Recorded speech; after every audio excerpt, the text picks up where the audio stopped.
مسلمانوں کو کوئی خطرہ نہیں تھا، وہ خوش تھے کہ مسلمان فوج آ گئی ہے۔ قیدی اپنے گھر میں داخل ہوا، اس کا سارا خاندان جاگ رہا تھا۔ اسے دیکھ کر سب بہت مسرور ہوئے، لیکن اس نے آفاق کو ان کے حوالے کر کے کہا، اسے چھپا لو اور جلدی شہر سے نکال دینا، میں نہیں رک سکتا۔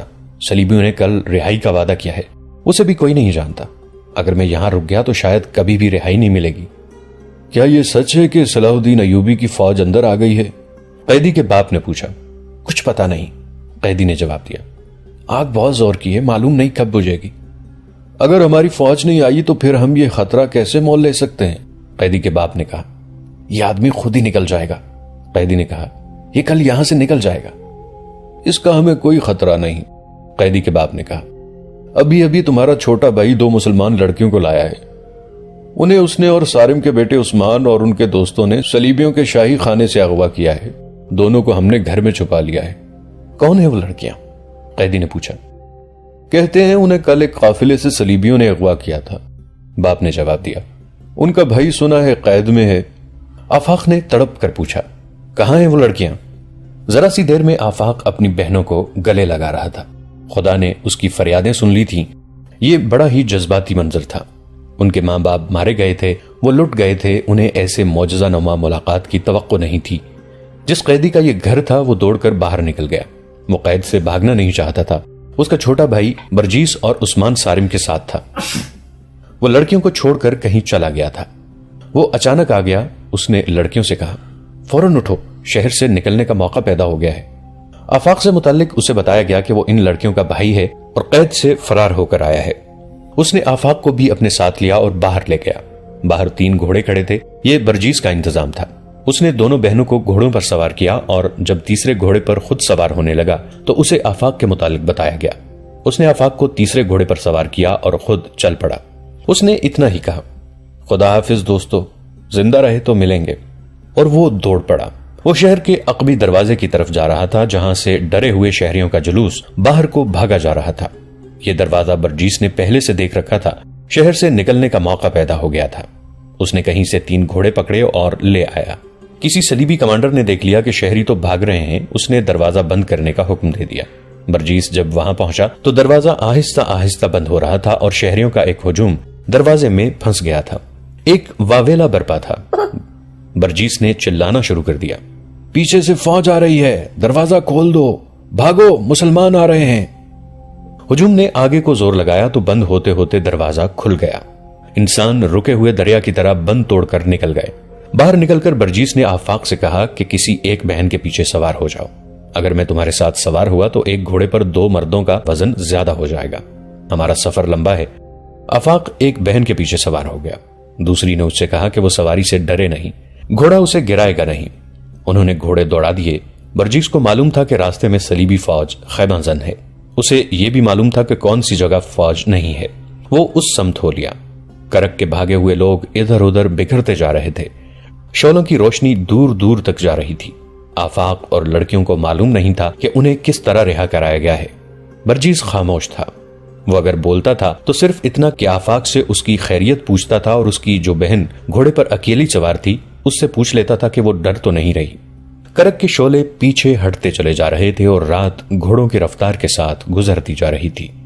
صبح طلوع ہوئی تو برجیس سلطان ایوبی کی فوج کے علاقے میں داخل ہو چکا تھا۔ اس نے ایک کماندار سے اپنا تعارف کروایا اور سلطان ایوبی کے متعلق پوچھا کہ کہاں ہوگا۔ کماندار اسے اپنے دستوں کے کماندار کے پاس لے گیا جس نے اسے بتایا کہ سلطان ایوبی کہاں ہو سکتے ہیں۔ برجیس اپنی اس کامیابی پر بے حد خوش تھا۔ اس نے صرف لڑکیوں کو صلیبیوں سے آزاد نہیں کرایا تھا بلکہ کرک میں آتش زنی جیسی تخریبی کارروائی کر کے صلیبی فوج کے غیر مسلم شہریوں کے جذبے پر خوف طاری کرایا تھا۔ وہ سلطان ایوبی کو یہ مشورہ دینا چاہتا تھا کہ کرک پر فوراً حملہ کر دیا جائے۔ کرک کی صبح بڑی بھیانک تھی، شعلوں کی بلندی اور تندی ختم ہو گئی تھی لیکن آگ ابھی تک سلگ رہی تھی۔ صلیبی فوج کی رسد اور جانوروں کا تمام تر خشک چارہ جل گیا تھا۔ خیموں کے علاوہ بے شمار جنگی سامان نظر آتش ہو گیا تھا۔ کچھ اونٹ زندہ چل گئے تھے، تمام گھوڑے اور اونٹ رات بھر دوڑ دوڑ کر تھک گئے تھے اور اب سارے شہر میں آوارہ پھر رہے تھے۔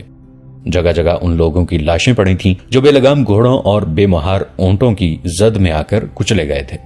فوجی اور قیدی ابھی تک کنویں سے پانی لا لا کر آگ پر پھینک رہے تھے۔ صلیبی حکام ابھی تک یہ سمجھ رہے تھے کہ سلطان ایوبی کی فوج اندر آ گئی ہے، لیکن وہاں ایسے کوئی آثار نہیں تھے۔ انہوں نے قلعے کی دیوار پر جا کر ہر طرف دیکھا، باہر صلیبیوں کی اپنی فوج قلعے کے ارد گرد موجود تھی۔ اسلامی فوج کا دور دور تک نام و نشان نہ تھا۔ اب یہ تفتیش کرنا تھی کہ آگ کس طرح لگی۔ اس سنتری کی لاش ملی جسے لڑکیوں نے خنجروں سے ہلاک کیا تھا، لیکن گھوڑوں اور اونٹوں نے اسے ایسی بری طرح روندا تھا کہ خنجروں کے زخم پہچانے نہیں جاتے تھے۔ اس سے تھوڑی دور 4 زنانہ لاشیں ملیں۔ یہ اس میدان میں پڑی ہوئی تھیں جہاں گھوڑے اور اونٹ باندھے جاتے تھے۔ یہ تفتیش کرنے والا حاکم کوئی معمولی آدمی نہیں بلکہ صلیبیوں کے انٹیلیجنس کا ڈائریکٹر ہرسن تھا۔ اس میدان میں لاشیں تو اور بھی پڑی تھیں، لیکن اسے 4 عورتوں کی لاشیں ملیں۔ ان کے چہرے گھوڑوں کے پاؤں تلے آ کر مسخ ہو گئے تھے، جسم کا کوئی حصہ سلامت نہیں تھا۔ یہ لاشیں ایک دوسرے سے دور دور پڑی تھیں، ان کے کپڑے تار تار ہو گئے تھے، خاک و خون میں ان کا اصل رنگ نظر نہیں آتا تھا۔ اتنا ہی پتا چلتا تھا کہ یہ زنانہ کپڑے ہیں۔ لاشیں دیکھ کر یہ بھی ثبوت ملتا تھا کہ یہ عورتوں کی ہیں۔ سب کے جسموں سے کھال اکھڑی ہوئی اور کئی جگہوں سے گوشت باہر آیا ہوا تھا۔ کئی ہڈیاں ننگی ہو گئی تھیں اور ٹوٹی ہوئی بھی تھیں۔ ہر لاش کے گلے میں زنجیر اور زنجیر کے ساتھ ایک چھوٹی سی صلیب بندھی ہوئی تھی۔ یہ صلیبیں اس امر کا ثبوت تھا کہ عورتیں عیسائی تھیں۔ ہرسن اور فوجی افسر حیران تھے کہ عورتوں کی لاشیں یہاں کیوں پڑی ہیں۔ یہ فوجی علاقہ تھا اور اس طرف سے کسی شہری کو گزرنے کی اجازت نہیں تھی اور نہ ہی یہ عام گزرگاہ تھی۔ یہ تو جانوروں اور رسد وغیرہ کی جگہ تھی۔ وہاں چند اور لاشیں بھی پڑی تھیں، وہ فوجیوں کی تھیں۔ عورتیں رات کے وقت ادھر کیوں آئیں؟ اس سوال کا جواب دینے والا کوئی نہ تھا۔ صرف قیاس آرائیاں کی جا سکتی تھی جو کی گئیں۔ کہا گیا کہ فوجی پیشہ ور عورتوں کو ادھر لے آئے ہوں گے، مگر اصل مسئلہ تو یہ تھا کہ آگ کس طرح لگی۔ شہر کے مسلمانوں پر شک کیا جا سکتا تھا، لیکن مجرموں کا سراغ لگانا آسان نہیں تھا۔ حکم دے دیا گیا کہ خفیہ پولیس اور فوج کے سراغ رساں شہر میں مشتبہ مسلمانوں کی چھان بین کریں اور جس پر ذرا سا بھی شک ہو اسے قید میں ڈال کر اذیت رساں تحقیقات کریں۔ انور اور اس کی 3 لڑکیوں کے گھر والے بہت پریشان تھے۔ لڑکیاں واپس نہیں آئی تھیں، ڈر یہ تھا کہ پکڑی نہ گئی ہوں۔ انہوں نے اپنا فرض مکمل کامیابی سے ادا کر دیا تھا، لیکن وہ ابھی تک لاپتہ تھیں۔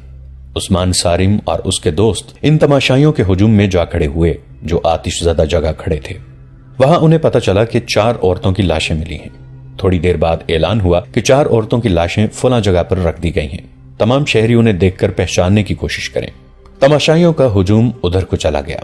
عثمان سارم اور اس کے دوستوں نے اکٹھی رکھی ہوئی 4 لاشوں کو دیکھا۔ ان کی صلیبیں ان کے سینوں پر رکھ دی گئی تھیں۔ کوئی بھی کسی لاش کو پہچان نہ سکا۔ پہچاننے کے لیے وہاں کچھ تھا ہی نہیں۔ چہروں سے بھی کھال اتری ہوئی تھی، بعض کے چہرے اندر کو پچک گئے تھے۔ عثمان سارم کے آنسو نکل آئے۔ وہ تماشائیوں میں سے نکل گیا، اس کے دوست بھی اس سے جا ملے۔ ان سب کو معلوم تھا کہ یہ لاشیں کن کی ہیں۔ ان میں سے ایک عثمان سارم کی بہن انور کی لاش تھی، باقی 3 لاشیں اس کی سہیلیوں کی تھیں۔ چاروں رات کو اپنا فرض ادا کر کے شہید ہو گئی تھیں۔ ان کی شہادت کا عینی شاہد کوئی بھی نہیں تھا۔ لاشوں کی حالت جو کہانی بیان کرتی تھی وہ کچھ اس طرح ہو سکتی تھی کہ ان لڑکیوں نے سنتری کو ہلاک کر کے آگ لگائی، بعد میں گھوڑوں کے رسے کاٹے اور انہی گھوڑوں کی بگدڑ کی زد میں آ گئیں۔ معلوم نہیں کتنے 100 گھوڑے اور اونٹ ان لاشوں کو رونتے رہے۔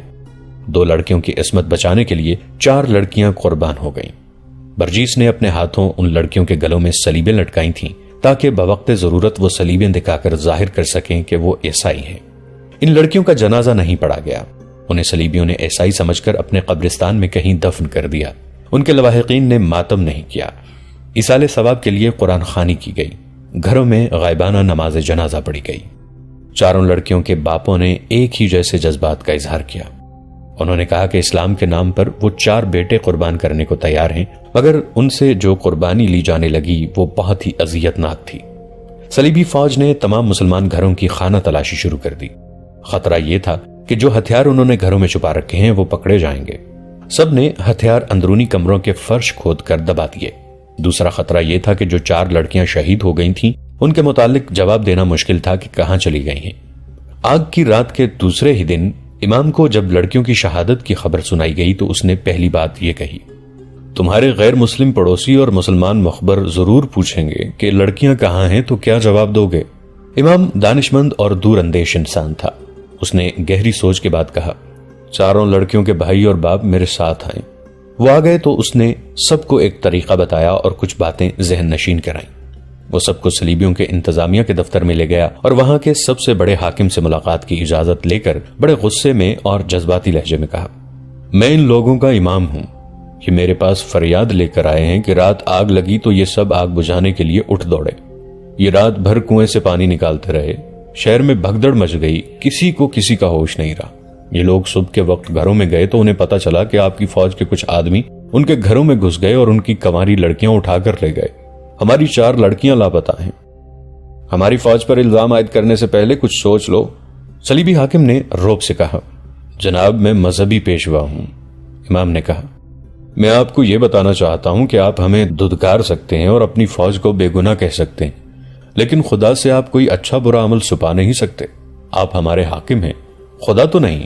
ان لوگوں نے آپ کی فوج کو نقصان سے بچانے کے لیے ساری رات آگ سے لڑائی کی ہے، آپ انہیں یہ صلہ دے رہے ہیں کہ یہ بھی تسلیم نہیں کرنا چاہتے کہ ان لڑکیوں کو آپ کے فوجی اٹھا کے لے گئے ہیں۔ کچھ دیر کی بحث کے بعد حاکم نے انہیں کہا کہ ان لڑکیوں کو تلاش کیا جائے گا، امام اس سے یہی کہلوانا چاہتا تھا۔ باہر آ کر جب وہ واپسی کے لیے چلے تو امام نے سب سے کہا کہ اب یہی مشہور کر دو کہ رات ان کی لڑکیاں غائب ہو گئی ہیں۔ چنانچہ یہی مشہور کر دیا گیا۔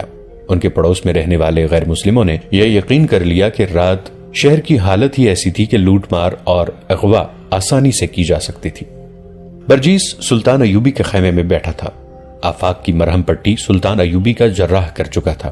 آفاق کی دونوں بہنیں بھی خیمے میں بیٹھی تھیں۔ برجیس رات کا کارنامہ سنا چکا تھا۔ سلطان ایوبی بار بار لڑکیوں کو دیکھتے تھے، ہر بار ان کی آنکھیں سرخ ہو جاتی تھیں۔ برجیس نے کہا کہ وہ کرک کو ایسی افراتفری اور بھگدڑ میں چھوڑ آیا ہے کہ فوری طور پر حملہ کیا جائے تو حملہ کامیاب ہو سکتا ہے۔ شہر میں فوجوں کے لیے رسد نہیں رہی، جانوروں کے لیے چارہ نہیں رہا، جانور ڈرے ہوئے ہیں، شہریوں پر خوف طاری ہے، فوج بھی ڈری ہوئی ہے۔ سلطان ایوبی گہری سوچ میں کھو گئے۔ بہت دیر بعد انہوں نے سر اٹھایا اور اپنے نائبین اور مشیروں کو بلایا۔ انہوں نے پہلا یہ حکم دیا کہ ان لڑکیوں اور ان کے بھائی کو قاہرہ روانہ کر دیا جائے اور ان کی رہائش اور وظیفے کا انتظام کیا جائے۔ آپ میری بہنوں کو اپنی عافیت میں لے لیں، آفاق نے کہا، میں آپ کے ساتھ رہوں گا، مجھے اپنی فوج میں شامل کر لیں، مجھے اپنی ماں اور اپنے باپ کے خون کا انتقام لینا ہے، اگر آپ مجھے کرک میں داخل کر سکیں تو میں اندر تباہی مچا دوں گا۔ جنگ جذبات سے نہیں لڑی جاتی، سلطان ایوبی نے کہا، بڑی لمبی تربیت کی ضرورت ہے، تم صرف اپنی ماں اور اپنے باپ کے خون کا انتقام لینے کو بےتاب ہو، مجھے ان تمام باپوں اور تمام بیٹیوں کے خون کا انتقام لینا ہے جو صلیبی درندوں کا شکار ہوئی ہیں، اپنے آپ کو ٹھنڈا کرو۔ آفاق کی جذباتی حالت ایسی تھی کہ سلطان ایوبی سے زبردستی قاہرہ بھیجنے سے گریز کرنے لگے۔ اسے کہا کہ وہ پہلے اپنا علاج کرائے، صحت یاب ہو جائے، پھر اس کی خواہش پوری کر دی جائے گی۔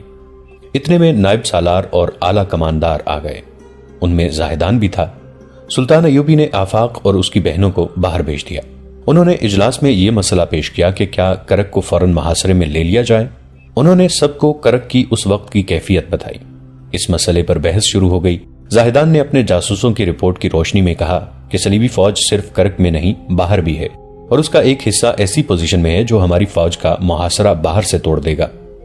انہوں نے ایسا انتظام کر رکھا ہے کہ رسد کی آمد و رفت کے حفاظت کے لیے ان کی پوری فوج موجود ہے۔ اگر ان کے پاس وقتی طور پر رسد کی کمی آ گئی ہے تو یہ سمجھ کر حملہ کرنا کہ ہمارا محاصرہ کامیاب ہوگا محض خوش فہمی ہے۔ ان کے پاس صرف وہی رسد اور سامان نہیں تھا جو جل گیا ہے، ان کی ہر ایک فوج کے ساتھ اپنی اپنی رسد اور سامان موجود ہے، اور ان کی نفری ہم سے 5-6 گنا ہے۔ اجلاس کے دوران دوسرے شرکاء نے اپنے اپنے مشورے پیش کیے۔ ان کی اکثریت فوجی حملے کے حق میں تھی اور بعض نے انتظار کی تجویز پیش کی۔ تجاویز اور مشورے جیسے کیے بھی تھے، سلطان ایوبی نے سنے۔ انہیں یہ دیکھ کر اطمینان ہوا کہ کمانڈروں کا جذبہ شدید تھا۔ ان میں بیشتر نے کہا کہ حملہ جلدی کریں یا دیر سے، یہ پیش نظر رکھیں کہ ایک بار حملہ کر کے یہ نہ سننا پڑے کہ محاصرہ اٹھا لو، کیونکہ ہم کمزور ہیں۔ سلطان ایوبی خاموشی سے سنتے رہے۔ انہوں نے آخر میں فوج کے جذبے اور دیگر قوائف کے متعلق پوچھا۔ انہیں تسلی بخش جواب ملا، میں جلدی حملہ کرنا چاہتا ہوں۔ آخر میں سلطان ایوبی نے کہا، لیکن میں جلد بازی کا قائل نہیں، میرے سامنے صرف کرک کا قلعہ بند شہر نہیں بلکہ صلیبیوں کی وہ تمام فوج ہے جو انہوں نے باہر پھیلا رکھی ہے۔ زاہدان نے ٹھیک کہا ہے کہ کرک کے اندر کی تباہی سے ہمیں خوش فہمی میں مبتلا نہیں ہونا چاہیے، تاہم حملہ جلدی ہوگا، فاصلہ زیادہ نہیں، ایک ہی رات میں ہمارے دستے کرک تک پہنچ سکتے ہیں، مگر انہیں ایک جنگ قلعے سے باہر لڑنی پڑے گی۔ کوچ سے بیشتر ہمیں کرک کے مسلمانوں کو تیار کرنا پڑے گا۔ مجھے جو اندر کی اطلاعیں ملی ہیں وہ یہ ہیں کہ وہاں کے مسلمان درپردہ ایک جماعت کی صورت میں منظم ہو چکے ہیں۔ امید کی جا سکتی ہے کہ وہ محاصرے کی صورت میں شہر میں تخریب کاری کریں گے۔ ان کی لڑکیاں بھی میدان میں نکل آئی ہیں۔ صرف 4 لڑکیوں نے صلیبیوں کو جو نقصان پہنچایا ہے وہ 50-50 نفری کے دستے بھی نہیں پہنچا سکتے۔ ہم کوشش کریں گے کہ شہر میں اپنے چھاپا مار بھی داخل کر دیں۔ مداخلت کی معافی چاہتا ہوں، برجیس نے کہا۔ اگر چھاپا مار بھیجنے ہیں تو فوراً بھیجیے۔ کرک کے جو شہری بھاگ گئے ہیں وہ یقیناً واپس جائیں گے۔ ان کے پردے میں چھاپا مار داخل کیے جا سکتے ہیں۔ اس کے بعد ممکن نہیں ہوگا۔ آتش زنی کے واقعے کے بعد صلیبی محتاط ہو جائیں گے اور شہر کے تمام دروازے بند کر دیں گے۔ مجھے اجازت دیں کہ میں ان کے ساتھ آج ہی روانہ ہو جاؤں۔ وہ اپنے ساتھ کوئی ہتھیار نہ لے جائیں، وہاں سے ہتھیار مل جائیں گے۔ آخر فیصلہ یہ ہوا کہ آج ہی رات چھاپا مار برجیس کی قیادت میں روانہ کر دیے جائیں۔ جہاں تک گھوڑے لے جا سکتے ہیں وہاں تک گھوڑوں پر جائیں، آگے پیدل جائیں۔ گھوڑے واپس لانے کے لیے کچھ آدمی ساتھ بھیج دیے جائیں۔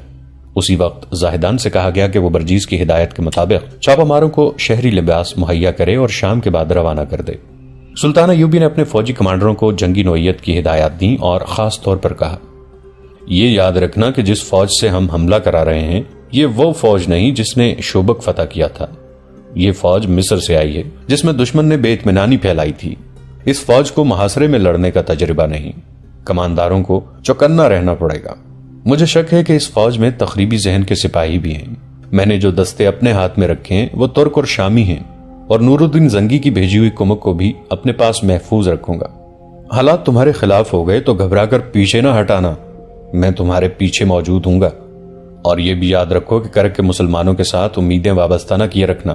ان کے لیے جو ہدایات بھیج رہا ہوں وہ ایسی ہرگز نہیں ہوں گی کہ یہ اپنے آپ کو ایسے خطرے میں ڈال لیں کہ ان کی مستورات کی عزت بھی محفوظ نہ رہے۔ میں ان سے اتنی زیادہ قربانی نہیں مانگوں گا۔ وہ محکوم اور مجبور ہیں، ظلم و تشدد کا شکار ہیں۔ ہم ان کی آزادی اور نجات کے لیے جا رہے ہیں، ان کے بھروسے پر نہیں جا رہے۔ 4-5 دنوں تک کرک میں یہ کیفیت رہی کہ مسلمانوں کے گھروں پر چھاپے پڑ رہے تھے۔ کئی مسلمان محض شک میں گرفتار کر لیے گئے تھے۔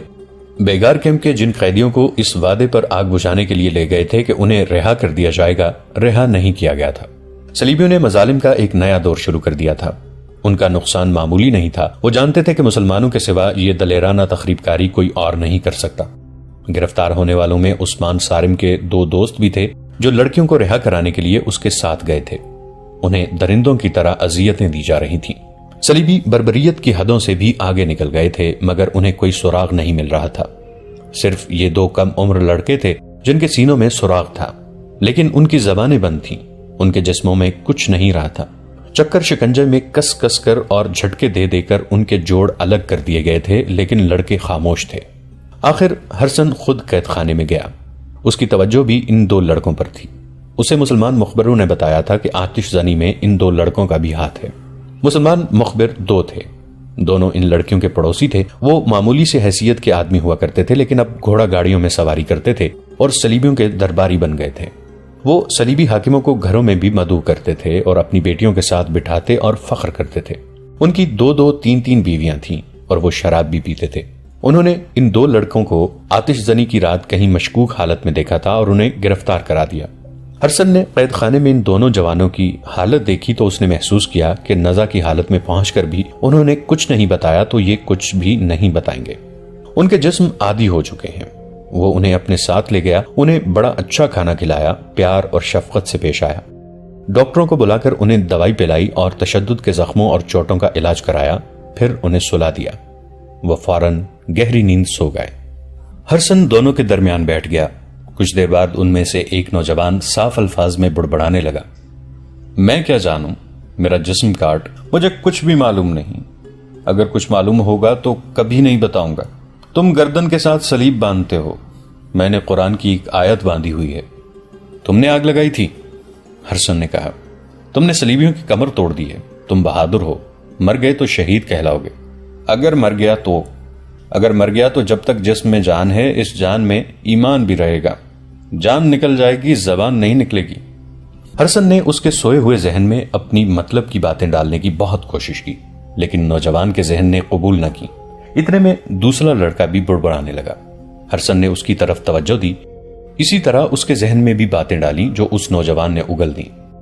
ہرسن کے ساتھ اس کے 3-4 سراغ رساں بھی تھے۔ اس نے بہت دیر کوشش کے بعد آہ بھری اور کہا، مزید کوشش بیکار ہے، ان کی زبان سے تم کوئی راز نہیں اگلوا سکو گے۔ یہ بے گناہ معلوم ہوتے ہیں، مگر میں تمہیں یہ بھی بتا دینا چاہتا ہوں کہ یہ اپنے عقیدے اور جذبے کے پکے ہیں۔ میں نے انہیں مرغن خانوں میں اتنی زیادہ حشیش کھلائی ہے جتنی گھوڑے کو کھلا دو تو وہ بھی باتیں کرنے لگے، مگر ان پر کوئی اثر نہیں ہوا۔ اس کا مطلب یہ ہے کہ ان کا قومی جذبہ، جسے یہ لوگ ایمان کہتے ہیں، ان کی روحوں میں اترا ہوا ہے۔ تم ان کی روحوں پر کوئی نشہ طاری نہیں کر سکتے۔ دوسری صورت یہی ہے کہ یہ بے گناہ ہوں گے۔ دوستو، آج کے لیے اتنا ہی۔ اسی کہانی کی اگلی قسط کے ساتھ بہت جلد حاضر ہوں گے۔ نیچے کامنٹ سیکشن میں اپنی رائے کا اظہار ضرور کیجیے گا۔ ہمارے اس چینل کو سبسکرائب کر کے نیچے موجود بیل آئیکن کو بھی ضرور کلک کیجیے گا۔ اگلی ملاقات تک کے لیے ہمارا اور آپ کا اللہ نگہبان۔